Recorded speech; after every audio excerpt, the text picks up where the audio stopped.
Welkom beste luisteraars bij weer een nieuwe kleine boodschap. Ja, welkom bij de podcast over alles Efteling met Tim Hinsen en Paul Sprongers. Het begint een beetje cliché te worden, maar we zitten weer in een studio. Ja, en dit keer niet een studio in Kaatsheuvel. Nee, we zitten wel nog steeds in Noord-Brabant. We zijn neergestreken in Breda bij de BUas, de Breda University of Applied Sciences. Ja, meer specifiek bij Attractions en Theme Park Management. Jazeker, we zijn hier op uitnodiging van de afdeling hier. En niet zonder reden, want er is een zeer interessante gast overgevlogen uit de Verenigde Staten. En dat betekent dat we daar ook gaan overschakelen naar het Engels.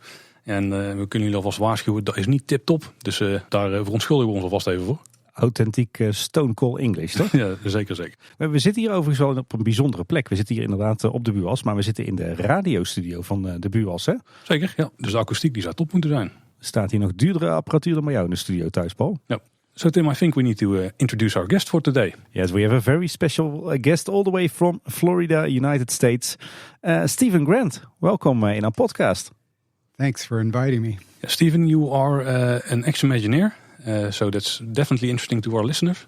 Yeah, it's interesting to me too. And currently you're working at the University of Florida. Yes, I was there. I was Imagineering for actually exactly 28 years, and then the opportunity came up to actually write and direct a new graduate program focused on what I did for 28 years. So it's been really neat. It was a nice career move. Yeah, it's one of those things that you dream of being able to retire to something that you actually take advantage of everything you used before and learned, but then to be able to do something. Imagineering was fantastic, but actually this second career I think is actually more engaging and more time consuming too, because it takes a lot of work, but I've really enjoyed it a lot. It's some people peak in their career at some point, but I think I'm still peaking, and that's what's so cool about it. You're still on your way to the top. Yeah. Yeah, we of course want to know all about your work in the past and everything you do currently. But one thing that we also find interesting is that earlier this week you had your first visit to the Efteling. Yes. So we are always interested in first-time visitors, especially people with the skill set and the knowledge that you have. So we were very interested to learn what you thought about the park. And with a Disney background. Yeah, definitely, yeah. Oh, no, I loved it. I mean, I was really, I'm really not a theme park person. I don't travel around going to theme parks. I have friends that do, and I have students that do. But I'm really not a theme park enthusiast. I mean, I don't dislike them. I like their history. I like their culture impact. I liked studying that. But no, Efteling blew me away because it was just so beautiful. And it's a cold winter day and gray, but the lights on the trees were shimmering, and the garden aspect was really amazing. I was really impressed. And then Fairy Tale Forest, that was just incredible. I think we only saw half of it. We had just too many other things to see, but I really loved it. It's amazing when you can go someplace and it takes you back to another time, nostalgia, and I really enjoyed it. And also one thing about, you mentioned Disney. I mean, of course, Disney's parks are amazing, but they're very controlled. Yeah. Everything is controlled. They're very tight. There's a lot of activity. It's actually very intense. I found Efteling to be very calming. I'm sure it's probably not calming in a very, very busy day, but it just seemed like it was just so much calmer, which my personality is much more, I like being in a calm atmosphere. The other stuff is just too stressful. Well, that's an interesting matter because we hear a lot of people from America and the UK who call the Efteling the European Disney. Do you think that's correct? No, I don't think it's correct. It might have been the European Disneyland of 1958 or something like that. I mean, I would think Disneyland in the early 50s and 60s probably was closer to that, but I don't think so anymore. Because of whatever reasons, I'm not a park operator, but they're filling up all the space with things, and it doesn't have that calming atmosphere anymore. And it's interesting you said that, because if you were to ask me, well, my favorite park is, it's probably Disneyland, but it's when I've worked in Disneyland before and had to be there at night, it's really beautiful. Huh, yeah. And it has that atmosphere, the magical atmosphere, the lights twinkling and all that, without all the thousands of people. And you can see the magic of it. And I felt that at Efteling more so than I do in a very busy day at Disneyland or at Magic Kingdom. Interesting. Yeah, great analysis. Before we dive into your career at Disney and the University of Florida, we would like to know, who is the person behind Stephen Grant? Can you tell a little bit more about yourself? Oh, well, I actually grew up in Indiana. I grew up in a not a real small town, 45,000 people, mainly factories surrounded by farmland. And so I really grew up in the Midwest. And I had no expectations of what I would do. There were no architects within 50 miles of where I lived when I grew up. So fortunately, I had a teacher that took me under his wing and taught me after school. So I eventually went to the architecture school at Ball State, which is in Muncie, which is about 50 miles away from Kokomo. It was the local school. Just by luck, I just happened to get a job at the largest architectural firm in the world at that time. And it made such a difference. I was able to, work in downtown Chicago, and this kid from the country working in Chicago. It changed. I love cities then. And so I ended up working in Chicago for 4 years, then New York for 4 years, then back to Chicago for 4 years. And then I ended up responding to an ad in the Chicago Tribune for a company called Walt Disney Imagineering, which I never heard of before. Because at that time, Imagineering wasn't something that people heard about. It was like the secret of Santa's workshop. It truly is in Glendale, based in Glendale, in a bunch of warehouses. And see what's going on in the warehouses. And but then, since then, Imagineering's become more of a it gets press. I mean, they on purpose, of course, they're selling that as something. But like all my students now, they've all grown up with Imagineering being something they know about, and so a lot of them have the dream of being an Imagineer. But at the time, I'd never heard of it. But work was slow in Chicago, and I thought, well, this is a great opportunity. I went through a few interviews, and they offered me to move from Chicago to Los Angeles. Glendale specifically, that's where they're based, outside of Los Angeles. And I had to make a decision. Do I sell my house, move my family, and go to Los Angeles or not? And I thought, well, if I don't do this, I might regret it. So I did. And it ended up being an incredible career and very rewarding. And then it gave me the opportunity to do what I'm doing now. Had you ever been to a Disney park before you started working at Imagineering? Oh, yes. I was born in the same year Disneyland opened in 1955. So my family drove from Indiana to California, which is quite a distance, and through the deserts without air conditioning. I remember that, but I was probably 10 years old when we went to Disneyland.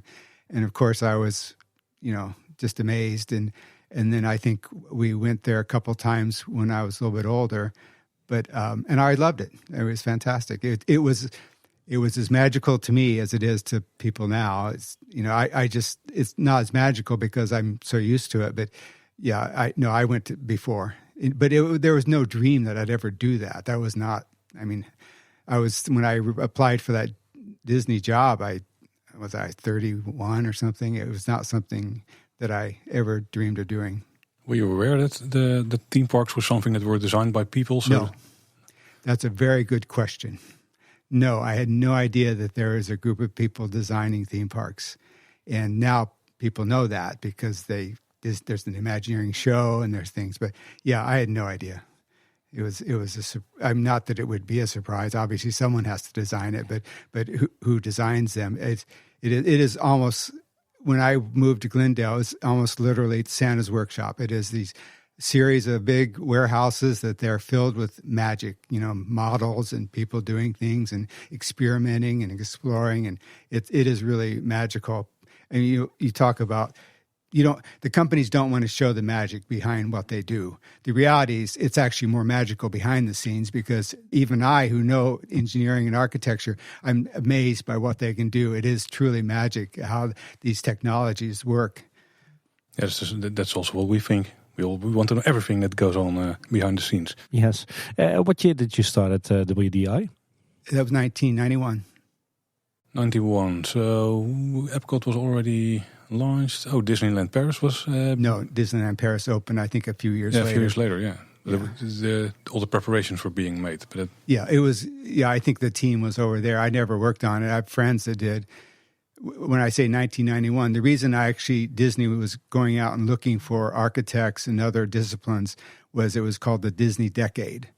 That was when Eisner was going to expand the company, build the themed hotels, the cruise ships, and all that. So they needed to hire people to push that through over the next 10 years, which was called the Disney Decade. And that's why they actually went through the country and interviewed people to come work for Disney. I guess when a lot of people think of Walt Disney Imagineering, they see a lot of artists, illustrators, designers. But you were and are an architect. What does an architect at Disney Imagineering? An architect is a supporting team member. The leadership, the design decisions, what things look like, what things build are done by other people. They're artists. They're storytellers. Of course, it starts with a story, and then they proceed from the story to determine what type of ride systems or facility they're going to do to tell that story. They do that way before they come to me. And at some point, they come to me and say, help us figure out how to make this work. I could say simply keep the water out of the building and get people out of the building safe. But I have to collaborate with the artists to make sure I present their vision. But the final call on what things are and what they look like are the art directors and the creative people. And I'm their supporting member. And that's part of the reason, I would say that's part of the reason of my success at Disney is because I did not need to be the leader. I did not need to be the architect, in that sense. I was the person that really respected the artists and the creative people and wanted to give them what they needed and did everything I could. So I was very much a team player. Because that's quite a difference normally in real estate and constructioning. It all starts with the architect. Well, that's what design. That somewhat, but I think that's a little over-exaggerated. I think the architects think that's true too when they're going to school. But I think once they get out of school, they start to realize this is a team effort. My program is within the School of Architecture, and about a third of my students are studying for architecture. You can tell that they've been sort of trained they're going to be leaders. And I think that's a disservice to their education because they really need to be taught to be collaborators. And I think they're taught to be leaders. And that's, how many famous architects are there in the world compared to the number of working architects simply doing their jobs? So, yeah, it's you think of the architect as being the guy on top, and sometimes that's true, but no, it's mainly a team effort. How many Rem Koolhaases are there in the world? There's not many. Wise words. And when you are going through a project, what are the pieces of the buildings that you design? So I will, let's use a project. Be Our Guest is one of my projects. Be Our Guest is this 600-seat restaurant in Magic Kingdom, and it's really spectacular. And Disney, I don't know if they describe it this way, an e-ticket restaurant, at the top of the line. And so the artists figured out what it should look like. Basically, the floor area and what how it would work, and the vision how it would work. And then I would come in, and sort of the first question I ask is, how large of a kitchen do we need to support this area? And so I think it was 6,000 square feet. And so then I had to start to work in the kitchen where it would go, and then they didn't have the right number of exits, and I figured out the exits, and then I have to figure out how we're going to build it, and I work with the engineers to figure out where we're going to put the equipment, how large. These are how large is the electrical equipment room is. That if you don't do that right, then you've got a problem. So anyway, I'm sort of making the vision work functionally, and so then I can lead the team, the facility team, which is the architects and the engineers, for the next few years, in making sure that original concept, that original idea is fulfilled, that actually satisfies all the building codes, the operator's requirements, safety, engineering services, all those things. I'm working with all those people to make sure this building actually functions properly for the next 20 years, never losing sight of the original vision. And that's hard sometimes because the original vision and the reality often conflict. So you have to try to come up with solutions to how to provide them their vision, but then satisfy all safety and building codes. So I guess the most important question in your career is, how are we going to build this? Yeah, but again, I don't do it alone. I'm pretty much working with a bunch of other architects on my team as well as the engineers. And what's really great about Disney, and I can't speak to other companies, is that in the very beginning, everyone that's going to operate the building in the future is in the room in the beginning. And even people are going to have to maintain it are in the room in the beginning. So it's not like we're designing something and say, here, we're giving you this wonderful restaurant. And they're going, what did you guys do? This doesn't work. I can't, how am I going to service the tables? Where am I storing the dishes? Where am I putting the child seat? All those things, they're minor things, but all those things come into play. And so by the time you're done, you have to have a restaurant is like it's a train. You've got an engine pulling that train. That engine is the kitchen. It's pulling that train. So you've got to design this machine, this food producing and service machine. And that's just an example of what I would do. I would look at it as a machine and making sure that machine works properly. Is it something that has changed over the years? Because you talked about the people who are in the end operating the kitchen in this, or the restaurant in this case, that they were in the same room where all the design decisions were made. Is that something that was similar to when you started at Imagineering? No.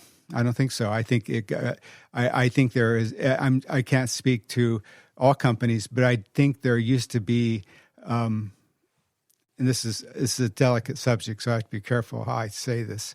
I think there was some point in a time that the creative people would think, we're giving you this to you and you make it work, and then eventually it figured out that doesn't really work really well. We need to have everyone in the room in the beginning, so we have a project that works, so we don't have to fix it or adjust it over the next few years. Because in reality, once Imagineering finishes the project, I think there's a year, they have a warranty, the operator has like a year warranty on it. There's money there to fix things that don't work. But after that, if things don't work, then the operator has to fix them and pay for them. And that can be expensive if you made some big mistakes. So by having everyone in the room, even the estimators, the schedulers, the planners, all those people are in the room in the beginning, making sure that we can make that date, that final date that has to open. Because in a theme park, if they say something needs to open on this date, it has to open on that date because there's too many pieces and parts that are connected to that, marketing and the finances. You use the example of a big, famous restaurant. Does it work the same when you worked on a ride or an attraction? I didn't really work on rides much. That was very minimal. There are some of the architects at Imagineering that did mostly rides, but I seem to do more restaurants, stores, entertainment facilities. I was the design manager for Guardians of the Galaxy for the first, 2 years until we got through the original design, and then I went on to the Star Wars project. So I didn't finish it through. So I really don't have much experience on rides. But that was the Guardians of the Galaxy. The ride vendor is Vekoma, so that was sort of fun. But I was just at that point I was doing what I do well, putting together scopes of works, figuring out what's going to take to do the project, and then I moved on to another project. What I think is interesting, I think that many of our listeners have at one point taken a sheet of paper and started drawing out a ride or a restaurant or just a new land in the park. But I think that when we do something like that, we forget about a lot of the things that need to be there to make something work. You touched upon the kitchen, it's a great example, or a place to put the child seats. Emergency exits. Yeah, for example. What are some of the things that most people would forget but that are super important to making something work? That's a big question. Wow.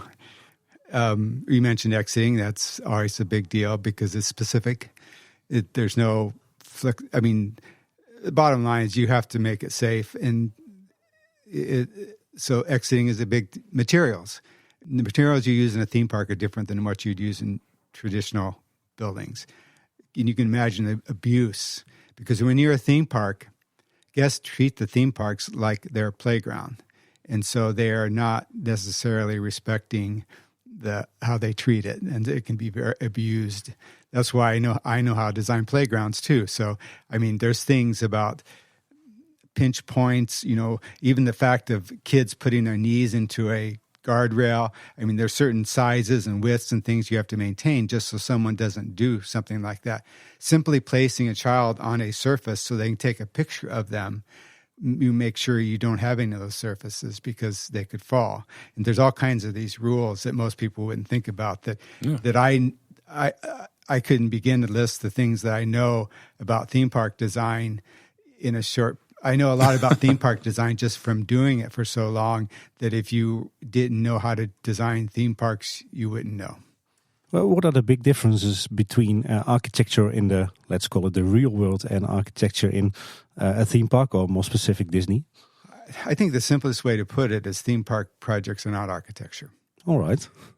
Because theme park buildings are there to tell a story and they're a show.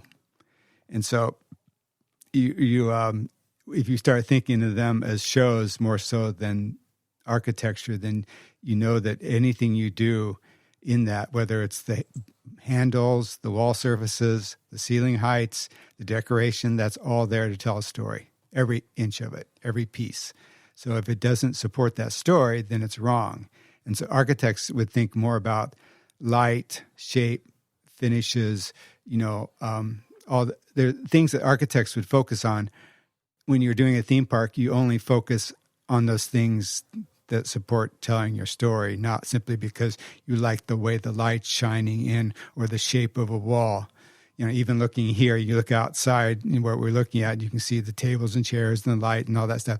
They're not really they're telling a story, but it's not necessarily a story that the theme park's going to tell. Yeah.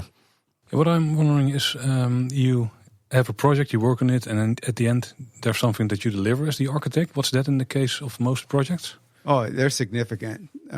What you do in a large company that does large projects, you obviously, like Walt Disney Imagineering, could not possibly maintain the staff they need to do some of these projects, billion-dollar projects, some of them. So you hire consultants to do that, and then you manage the consultants, or you just look over their shoulder and answer questions. But no, there's hundreds and hundreds of drawings that are done. No longer, I can't speak for all companies, but no longer are they physical anymore. It's all in the computer. It's all the projects are done in 3 dimensions within the computer, in Revit and BIM, building information modeling. So it's all, when they're designing projects, they do it in the computer. So you never print any paper. What's first, the 3D model or the the beautiful drawing of one of the designers? A beautiful drawing. Yeah. Oh, absolutely. So you have to translate the drawing Someone into the does 3D a drawing, model. and then usually someone does a model, a big model.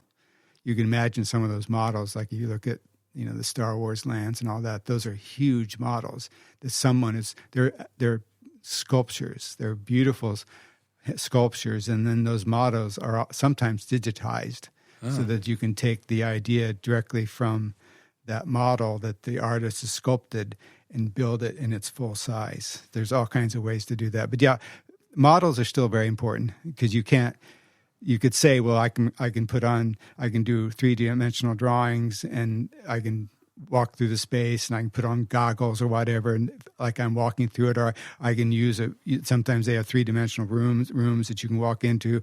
You still can't beat a model. That whole sense of tactile of building a model and actually looking at it and be able to move things around and change things. There may be several scales of models. They may start at a smaller model and they keep building until they get it right. Because these are sculptures. I mean, these projects are often sculptural, as you see at Efteling. They're not simply buildings, they're sculptures. So there's still a lot of handwork involved. Oh, yeah. But I can imagine that before the models are built, that an architect has already drawn a lot of the structure that's behind those models. No. No? No. So the model is created, and then the architecture makes the need of the architect. Engineers and architects need to figure out how to build it. Oh, okay. Yeah, I remember one story. This is from probably 1993. I was the architect for Disneyland's Toontown character structures, and there was one of those structures was Goofy's house, and Goofy's house did not have a straight line.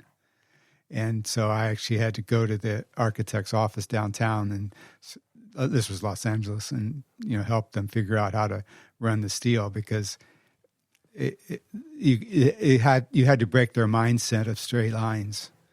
It's just because a cartoonist drew it. I mean, it wasn't an architect; it was a cartoonist that drew that house, and so and they wanted that house to look like that built, and so you end up spending millions of dollars to build little buildings just because they're just unique. I can imagine space is also a challenge, because the designers make something up, a beautiful building, but then the ride has to fit in it, the technique has to fit in it, the staff members have to fit in it. Yeah. How do you work that out? Oh, that's in the computer.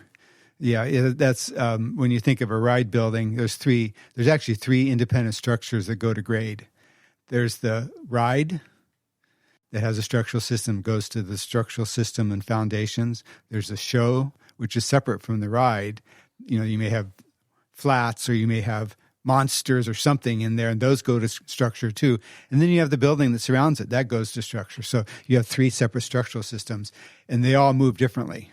A building, a ride probably has greater movement in its, because you think of the motion on a ride. It's moving one way, and then you've got a structural steel for a show set that probably doesn't move, and the building doesn't move. And so you have to make sure they don't hit each other. And so that's all calculated in a 3D model, and you can actually it's very complex, but none of those structures can touch each other, or they have to be pretty far away.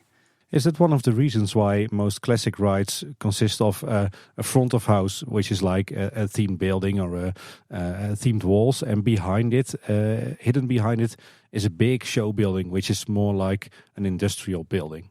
That's just cost. That's just cheaper to do. I mean, you could put a big building in the middle of the park and theme it on all three sides, but theming four sides versus theming one side is a big cost difference. I can imagine. Yeah. It's not where you want to spend your money. You want to put your money in your show. So that's the reason why we see, especially in Disney parks, that there are a lot of big show buildings outside the berm, and the theme part is inside the park. Yes, I mean the more you can, as long as you can, the least rock work and themed facades you do, the cheaper it is. And as long, I mean, you're not going to compromise what you want to show or see, But yeah, if you can just put your ride building in the back, then it's much easier, cheaper. You just told us that you don't visit a lot of theme parks, but when you do come across a theme park and visit it, can you walk around it with it, just enjoying it like a visitor, or are you always looking at the architecture and how everything fits together? I can do both. Yeah. I mean, I enjoy, as an architect, even if I'm walking down a normal city without a theme park, I'm still knocking on walls to see what the material's made of, and if they're polystyrene or whatever. I'm always curious. I'm always knocking on materials to see if they're real materials. And I'll do the same thing in the theme park, but I still enjoy the theme park and I still enjoy the city. Yeah. A typical architect. Yeah. Can you tell us a little bit more about the projects you worked on for Walt Disney Imagineering? I make lists. I always make lots of lists. So I know how many projects I worked on. So I worked on 122 projects at Walt Disney Imagineering. Oh, wow. And don't think that wasn't 122 Guardians of the Galaxies or 122 Be Our Guest. That was a flagpole at one point and a room here. And so the scale was all over the place. And for all parks all over the world? No, I was in California for about 3.5 years. So I did one project in California, but then I started doing projects in Florida, like Sunset Boulevard in California for Florida. And then I worked on Alien Encounter, which was a new project for Magic Kingdom. And I did the drawings in California, but I moved to the site to build it. And then they needed another architect to be located in Florida, so they asked me to move to Florida. And the cost of living in California and Florida is a huge difference. And I had small children, and it was a good time to move to Orlando, so we did, and glad we did. But yeah, California is really nice, but Florida it's been perfectly nice as well. So you became like a local architect for Walt Disney Imagineering. Yeah, it was a small group when I went there. In some ways, when I was in Glendale, I would have been a small fish in a big pond, and in Florida, I was a big fish in a small pond. But I shouldn't really ever describe myself as a big fish because I never was a big fish. But I was always a working architect, or design manager. Yeah, it was a smaller environment, and it had its rewards. It was good to be in a small group of people that were all close. And what made a big difference is the architects at Imagineering, the Imagineers in California are based in Glendale. There's still some at Disneyland Park permanently, but most of the Imagineers are in Glendale. So that's about an hour from Anaheim. So when you're working in Walt Disney World, we moved around to projects, but our offices are in Epcot. So you're really right there. Yeah. And so you become closer to the operator. come closer to the safety people, you come closer to the maintenance and all that. So I think you become much more effective as an architect or a designer when you actually know the people that you're designing the park for and not an hour away. And you're in the middle of the magic in the Sunshine State. Yeah.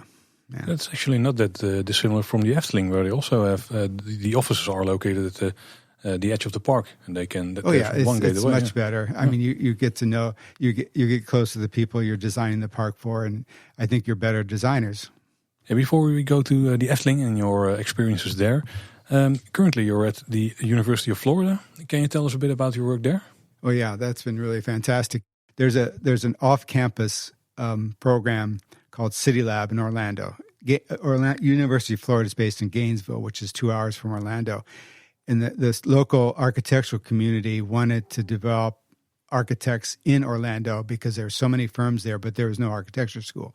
So they made this, they call it 2+2+2, where if you want to be an architect, you go to the local college called Valencia for 2 years. Then you go to University of Central Florida for the next 2 years.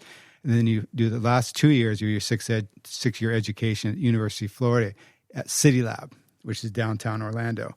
And so it actually was a 2-year master's degree in architecture program. And about 6 years ago, they thought we should put in another master's degree program here. What would that be? And they thought, well, themed environments. We're in the central place for themed environments in the world. So they started coming up with the concept for a program. And they really got it right. They pulled together people from Universal and Disney and a lot of the other companies you wouldn't know that actually support Universal and Disney and SeaWorld.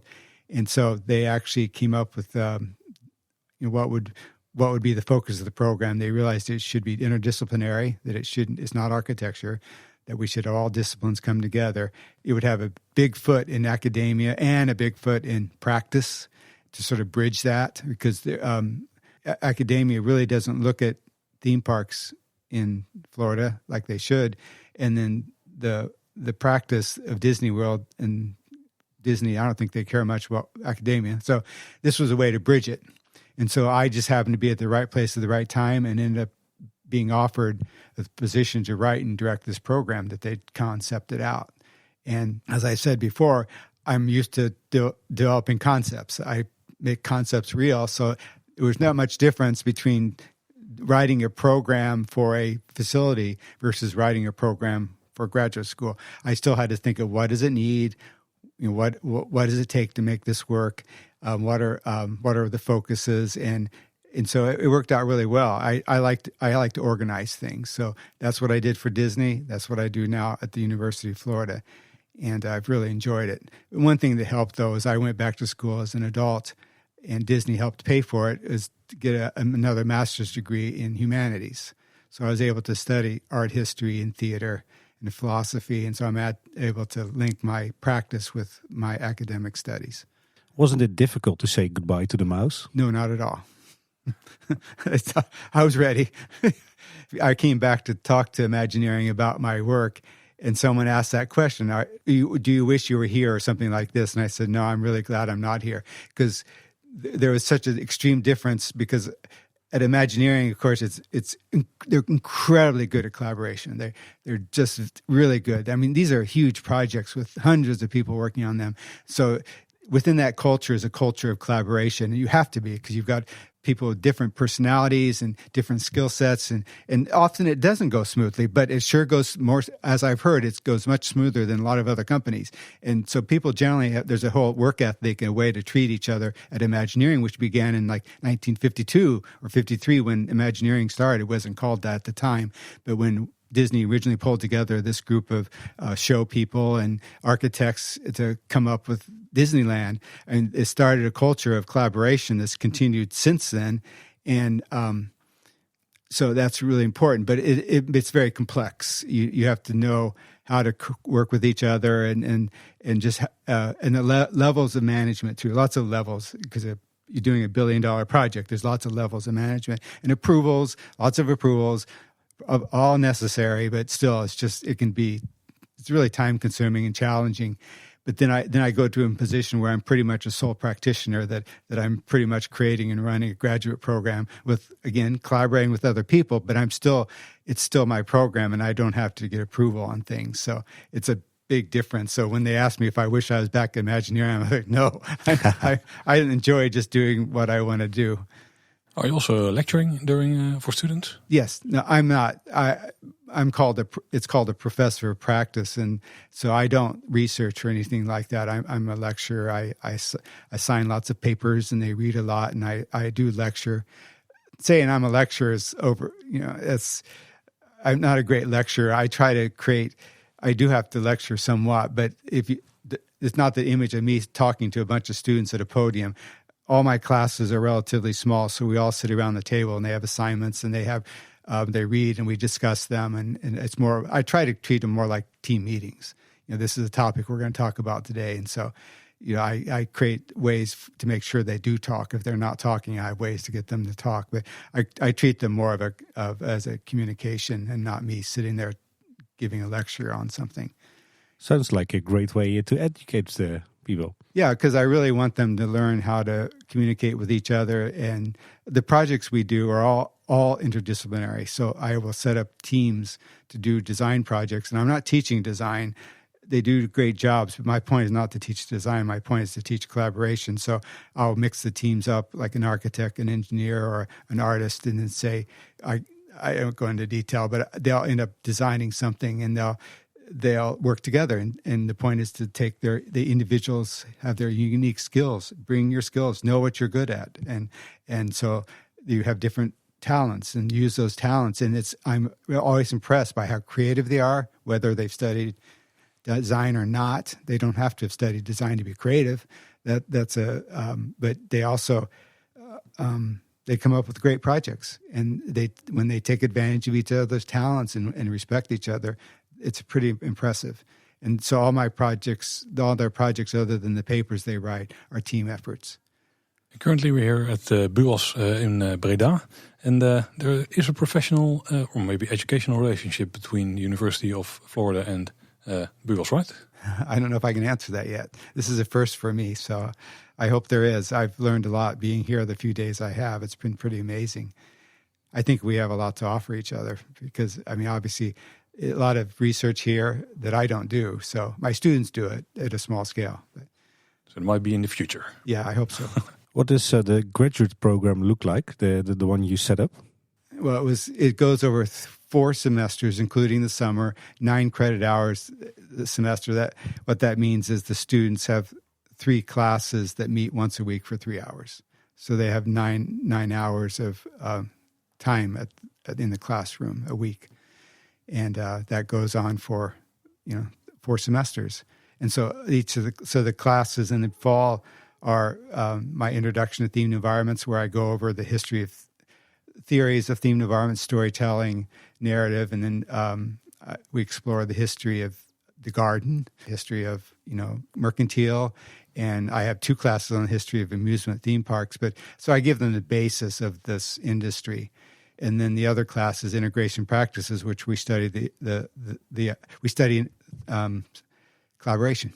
It's interesting. I had to write that class. It was the first one I had to write, but it's really a good class. We do things to collaborate. We play games. We write games. We do things that force everyone they actually get to know each other too really well. So that's fun. And then the third class is they start they study research. How do you do research? The whole semester on research. And then the second semester we focus on design and documentation, which is how do you design and document a themed environment, what we're talking about now.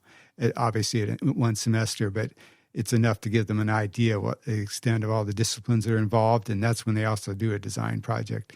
And then we studied the design and the development operations of theme parks. So we talk about legal issues, about operations issues, and what's really nice about that semester, about every class has a guest. So I can't. Can I talk about operations? No, I can a little bit, but I can have someone come in that's run 3 or 4 Disney theme parks in their lifetime. And so they can talk about operations. And so I do that. I bring in the best there is, and they exist in Orlando. The best, the history. I bring in I bring in the very best, and they come and talk to my students. It's a big luxury. Yeah. So it's a great experience. I mean, I could go on and on about it, but it's a great program. My students have all been very successful. They're very small. I have about 16 students come in every fall, and so my classes can be small. And but they all get internships, and then they end up all working in the field. So I have 100% employment with all my students.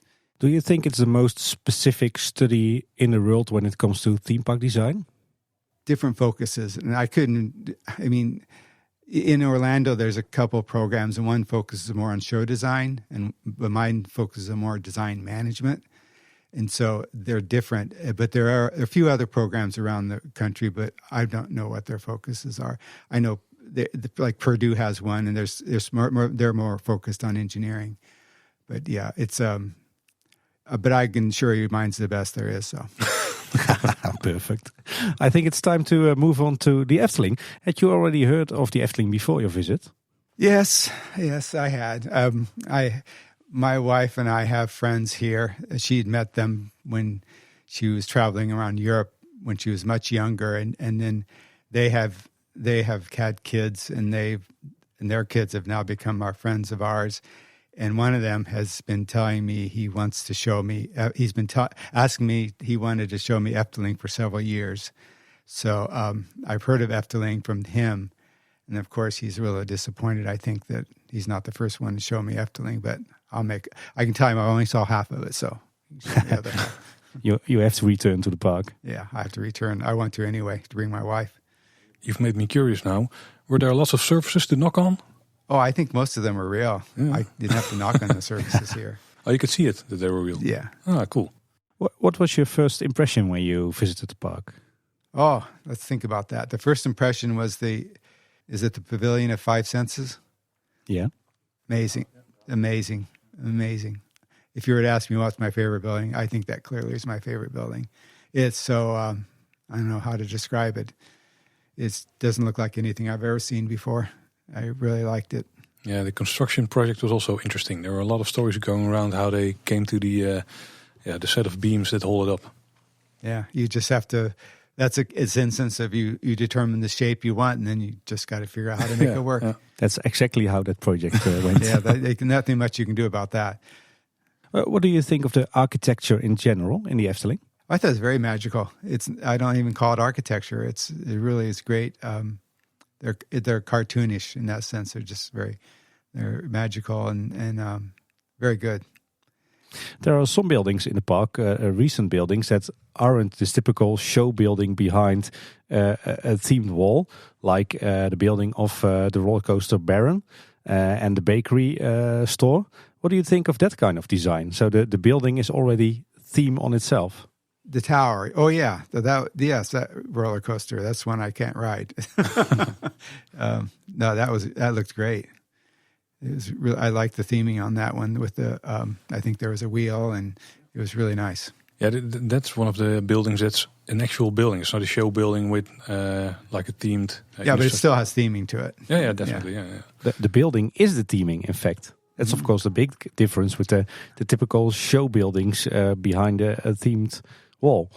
Yeah, that is a great use of steel. It's a roller coaster, so it works really well. Yeah. What were your favorite buildings in the Efteling, which you can still remember, apart from the entrance building? The Flying Dutchman building was really amazing, really well detailed. That's probably my other favorite building. It's really well done.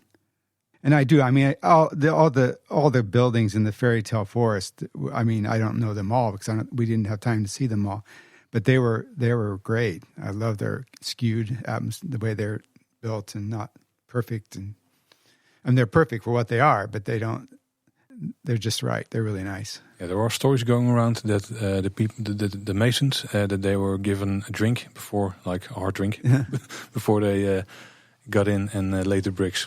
That's true, and I've noticed some of those masonry work, which was perfect, and it wasn't perfect for what it's doing, but it's not straight. No. And I know we've had that problem before too. It's hard sometimes to get craftsmen to break their rules for what you want. Were there things that surprised you as an American? What surprised me? Well, I didn't realize that it was a park within a garden. and that was really nice. It's that was what probably my favorite part of it was, and makes such a difference. Yeah, that's also what you meant in the beginning, that in Disney they use every square inch that they can find to put something in. Yeah. And in the Efteling they keep the open space and the greenery. Yeah, it's still, I mean, and I also mentioned that when you go to Disney, when no one's there, it's prettier too, because then you actually see it as a garden. But when there's so many people there, it's hard to see it as a garden. Yeah, you did visit the Efteling on a very quiet day. But still, in busy days, there are always quaint parts of the park, like the fairy tale forest is usually pretty easy to get around. Were there other things you really liked about the Efteling? This is not something that most people would think about, but I liked it just happened to be the season where the beech trees were turning yellow, and I just kept being drawn to them. I don't know why. It's just, they looked great against the gray sky. That they were just perfect. We are still amazed by the Efteling in autumn. It's our favorite season. Yeah, I can see why. I love gardens. I love gardens more than I do theme parks. So I much prefer walking around the garden. So I kept being drawn to this where I see just the forest and the trees and the light coming through the leaves. I like that. I don't think you went on the gondoletta ride. It's like those are just boats floating by nothing, just nature. We saw that. Yeah, we didn't go on it. Yeah, it was with the day we went. It was pretty much a bunch of empty boats floating around. But it's a 20-minute ride just through the surroundings of the park. Nothing happens when you're on it. Yeah, one I just remembered another. What I really liked. Is it Dream Flight? That's great. The scenic design in that was amazing. It was, and I like the ride system and the way it opens up and closes in and opens up. It's great. And somewhat of a roller coaster ending, somewhat. The roller coaster in? Yeah, it speeds up a bit at the end when you go. Oh, yeah, that was really interesting. The way because I'm used to that type of track just being continuous and not slowing or speeding up. That's a funny thing, because most people in Holland take Dreamflight for granted, but we hear a lot of visitors from America who really love Dreamflight. Yeah, it really is. I hate to keep reusing the word magical, but it is. The scenes are amazing. When you come out in the scene, you see that, and then you go back in and come out to another scene. Yeah, beautiful. Were there any things that you saw that which you thought that they had an interesting solution to a problem that maybe you encountered in your work as well? Oh, that's a good question. I don't know if I have an answer to that. I think I have to go back again to see that. We can recommend that. Great excuse to go back. Yeah, I can't think of. Obviously, being at Disney for so long, we've solved so many problems that I'd have to go see how things are done differently, because I really wasn't paying that much attention to all the details. I was just sort of sensing just feeling the park. Were there also things you didn't like? Didn't like the construction. Yeah, okay. Too much construction. We agree. Yeah, too much construction exposed, and that's always been the challenge at Disney. I think they've lightened up a little bit about that, but they usually would not allow anyone to see any construction. They would make sure that it was not exposed to the public at all. I don't think that's the case anymore. It's almost impossible to do that. Yeah, I think that within the Efteling they are currently embracing the construction a bit by allowing peek-throughs through specifically created holes in the wall. And I think there's value to that as long as what you're looking at through the holes is interesting. Yeah. Current construction at the hotel is quite quiet. Perhaps it's just too much at the moment. Too many projects at the same time. Yeah, I'd forgotten this, but when I told a friend of mine that I was coming here, he said, I've been told not to go until the construction's done, but maybe when you go, there won't be as much construction. Yeah, there still is. Yeah. Would you consider yourself to be a real theme park fan? No, I'm not a real theme park fan. One thing it's interesting I obviously said I'm not a theme park person. I don't go around going to theme parks. And if I go to Paris, I don't go to Disney. I mean, I went to Paris for work, but I wouldn't go to Disneyland Paris if I was in Paris, because I'm in Paris. Why am I going to Disneyland Paris? But because I've got one at home. But I look at theme parks. I like them more as a cultural thing, where they came from. It's fascinating that I didn't know theme park was started in 1952, but that's interesting. So, and putting it in that context and why it was built, those are the things I'm interested in. Like even when I was in Vienna a few months ago, I had to go to the Breda Park just because of its history, and I find history aspects of them interesting. Did you do the really old roller coaster in Breda? No, I went there mainly for the Ferris wheel. Oh, okay. Yeah, it's also beautiful. Yeah, I mean, the Ferris wheel is really important. Stephen, to finish up the interview, we have a set of rapid fire questions, although we don't always get... You don't get rapid fire responses? No, we might not always get rapid fire responses indeed. So to start off, what was your favorite attraction in the Efteling? Dreamflight. Dreamflight. Oh, great answer. And did you have a favorite location in the park? Most beautiful place? Oh, definitely. The Fairy Tale Forest. Of course. Maybe we should ask the favorite building, but you answered the House of the Five Senses. Yes, House of Five Senses, yeah.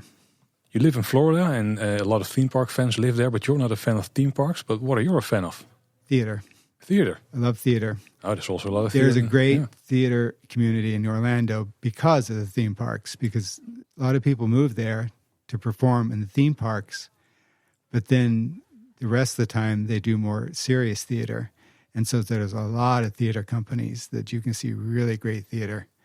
And so my wife and I go to 1 or 2 theater performances a week. Not just theater, it could be ballet or orchestra, but we go to the theater often because there's such great theater in Orlando. What are some of your favorite shows? Oh, that's a hard one because I've seen so many.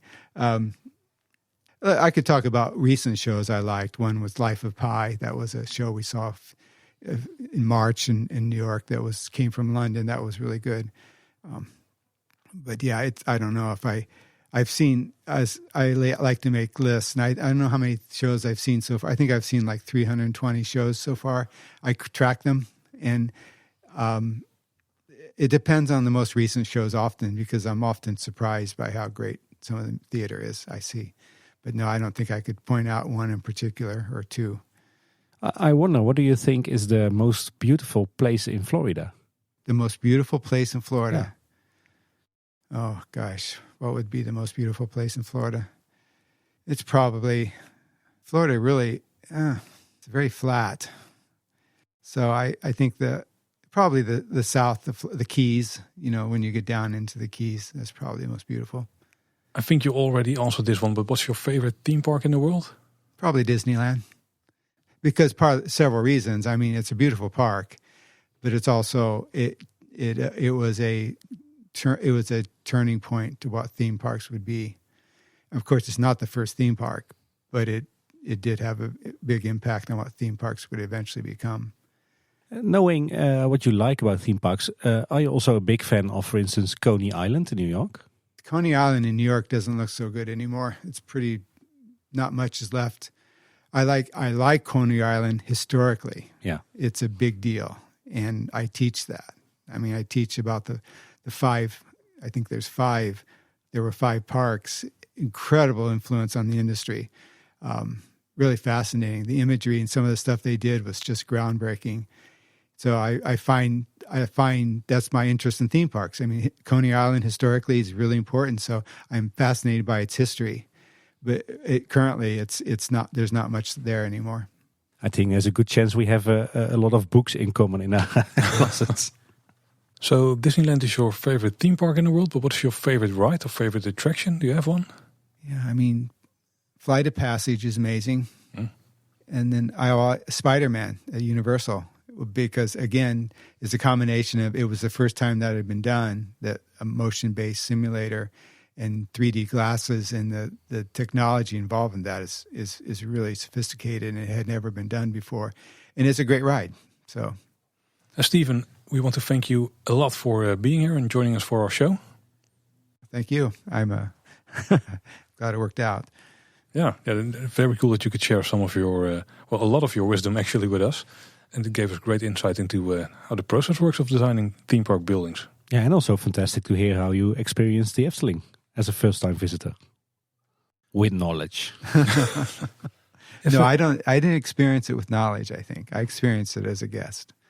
I was enthralled. I just thought it was fantastic. Enchanted. I don't think, enchanted. Thank you. That's a better, yes, I was enchanted.